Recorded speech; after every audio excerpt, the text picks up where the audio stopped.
Kung gusto, may paraan. Kung ayaw, may dahilan. Kaya kahit gabi na, andito pa rin ako sa balkonahe ng aking bahay dahil gusto ko pong mag-review ng guiding principles ng Philippine Professional Standards for School Heads. So, ilan ang guiding principle ng Philippine Professional Standards for School Heads? So, there are 8 ang guiding principles ng Philippine Professional Standards for School Heads. And we will tackle this one by one. We have first principle. Philippine Professional Standards for School Head is learner-centered. Okay, laging tandaan, laging nasa gitna yung learner. So, this principle states that the learner is the heart of educational supervision.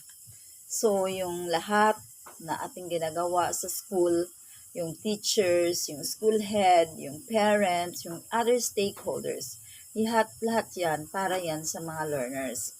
Because we are giving learner-centered instruction. Okay? So, the school heads are expected. So, being a school head, what is expected to us? We are expected to foster safe, caring, and supportive school learning communities and promote rigorous curricula, instructional, and assessment systems. That is according to the National Policy Board for Educational Administration last 2015. Okay? So, dapat tayo ay learner-centered. Okay, so we are expected by the Department of Education that we need to give a learner-centered instruction to the learners through our teachers. So we need to supervise our teachers and give technical assistance so that the implementation of the learner-centered instruction will be implemented properly or will be realized. Number 2, guiding principle. The Philippine Professional Standards for School Heads emphasize on building and strengthening a network of stakeholders for school and people effectiveness. So as a school head, we need to build and strengthen network of stakeholders for school and people effectiveness. What does it mean?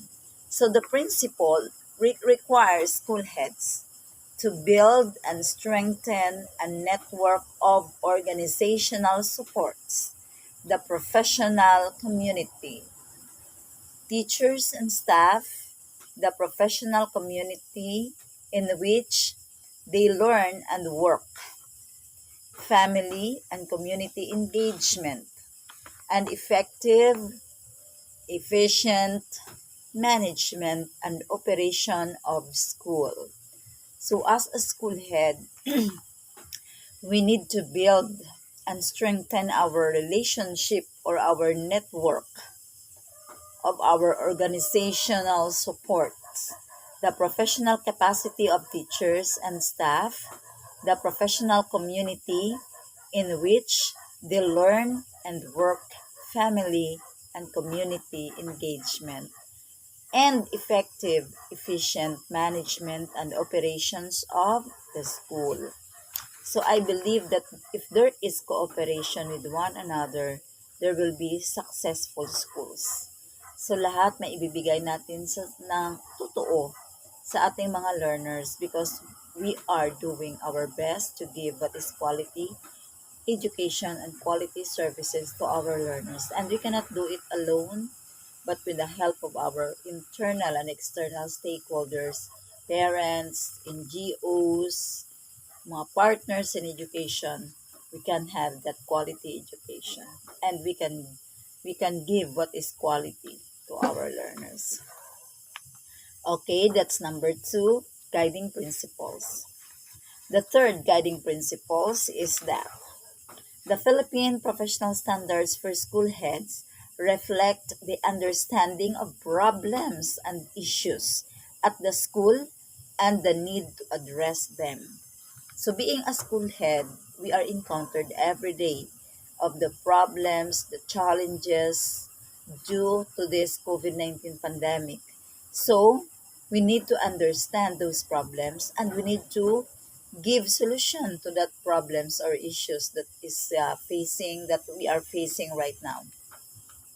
So the principle states that the school heads are expected to reflect on the pervasive needs and or concerns of the learners. Huwag lang natin silang hayaan mo na lang yan, ganyan talaga ang buhay kasi may COVID-19 pandemic.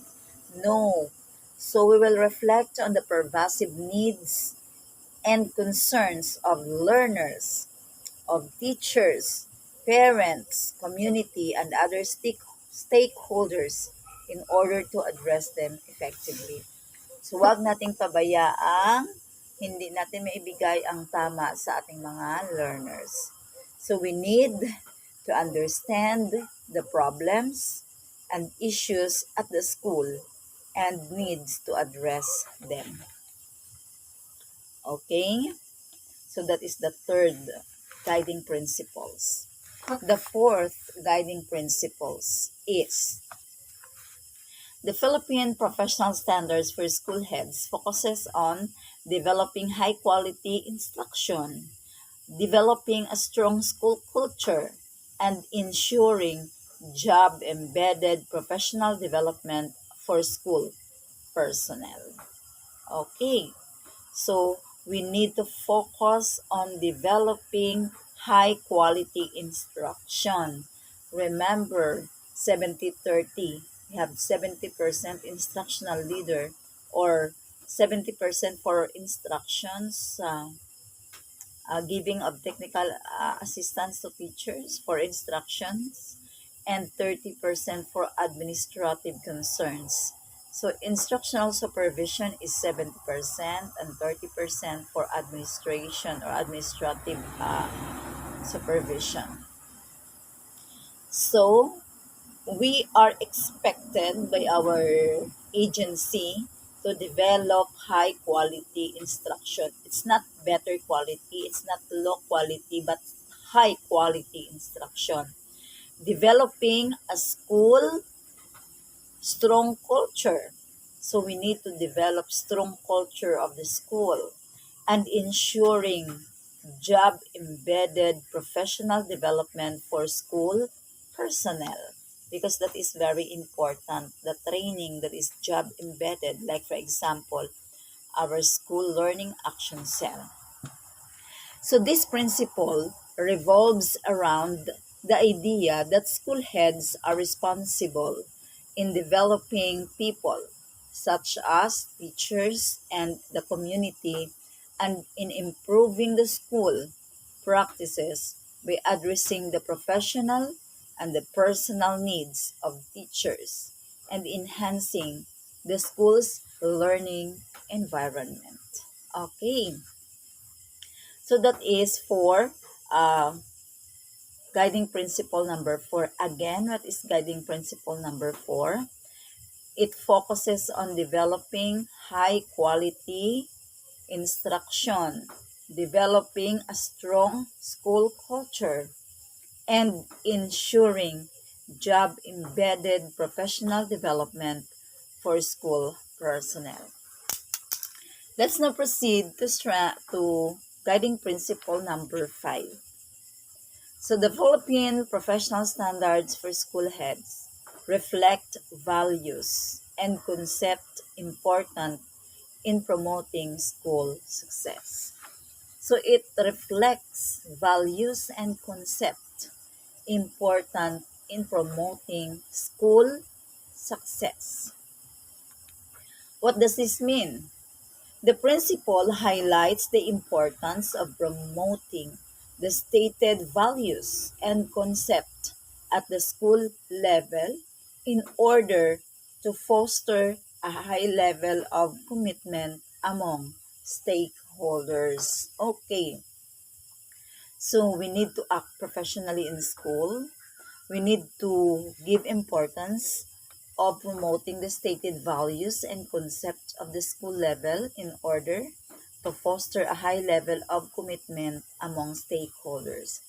If we are really concerned of the school, we need to do everything. We need to be transparent. We need to be honest. We need to be supportive in all school activities, programs, and projects so that the stakeholders will also um, influence, motivate, or motivated to help our school because in the first place, nakita ng mga stakeholders na gumagawa tayo ng paraan. Nakita ng mga stakeholders how transparent we are in school. Nakita niya ng mga stakeholders uh, na we are innovative enough and have the initiative to look for ways to make our school beautiful and gives quality education for all the learners. So mahikayat yung mga stakeholders na magtulong sa atin, mag-donate ng something for our instruction. So that is career or that is what we call the 5 guiding principle or the 5th guiding principles of the Philippine professional standards for school heads. Let us now proceed to the 6th guiding principles. So according to this, DepEd Order 24 Series of 2020, the Philippine Professional Standards for School Heads regards supervision as a crucial organizational behavior in school management. So, it regards supervision as a crucial, very important. It is a crucial organizational behavior in school management. So, being an instructional leader is not a joke. So, it entails training, development, commitment as a school leader to give technical assistance to our teachers in terms of instruction so that the teachers will be well versed and can give quality education to our learners because they are the frontliners. So they are the one implementing everything from top going to the bottom level. Next guiding principle, number 7. The Philippine Professional Standards for School Heads highlights the importance of accountability and transparency of school heads. So the school head has an aura according to RA 9155. So it highlights the importance of accountability. You are accountable of the learning outcomes of your students in school. It's not only that, but you are accountable of what will happen to their future because you are the one, your school is the one giving what is good for them to continue learning and have quality life in the future and have work in the future. Okay, what does it mean when we speak about highlight the importance of accountability and transparency of school heads? It means that the principle states that the decisions and actions of school heads are open to public scrutiny and that the public has the right to access information. So that's it. So all your actions or all your decisions will be open to the public. If they want to ask you questions, just answer their questions. Okay? Because you are a school head and you need to be transparent to everything that you do. School heads acknowledge and assume responsibility having the big and to report products, decisions, and policies. So, as a school head, we need to be open to public scrutiny. And the public has the right to access information from us. So the school heads acknowledge and assume responsibility and have the obligation to report, to explain, and be answerable for their action, products, decisions, and policies. So you need to do that. You need to answer those queries of people around you. Do not be angry, but you need to answer those queries because they want an explanation. Okay? So as a school head, we need to be open and transparent. The last guiding principle, Philippine professional standards for school heads, is anchored on the principle of inclusivity. What does this mean? So the principles of inclusivity recognize the unique and the special needs of individuals and groups in learning and work environment. Okay, gina-recognize natin that we have unique learners. We have diverse learners. And they have specific needs of learners, individualized or group. And they are in a good environment for learning. They affirm and accommodate diversity arising from, but not limited to, religious, cultural, linguistic, and gender differences. So again, there are 8 guiding principles for the Philippine Professional Standards for School Heads. We will enumerate that again. So because there is what we call the law of repetition. If you keep on repeating and repeating those content or those knowledge, you have to master it in the future, and you can understand it in the future. So again, what are the 8 guiding principles of PPSSH? Number 1 is learner centered. Number 2 emphasizes on building and strengthening a network of stakeholders for school and people effectiveness.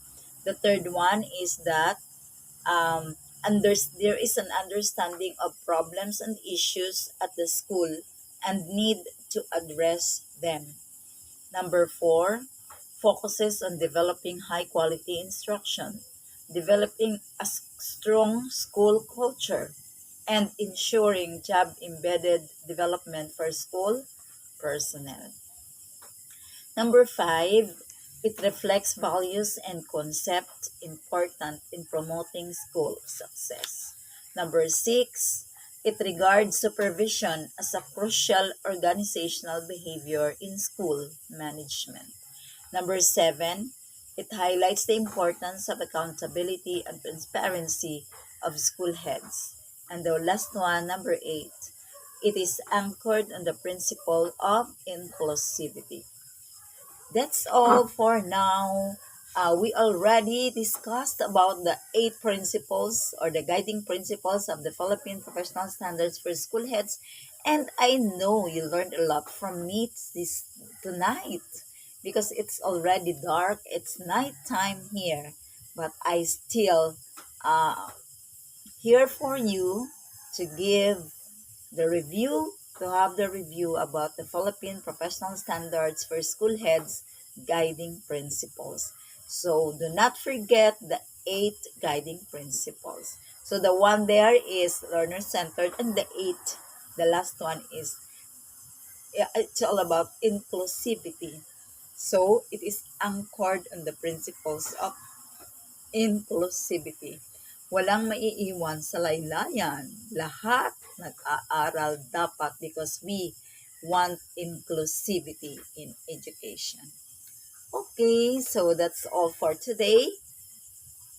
Dahil matutulog na ako. Good night, and I hope you subscribe in my channel, and do not forget to push or to touch or to click the notification bell. Meaning to say, lahat ng mga videos ko, maa-access nyo at manonotify kayo. Good night and God bless.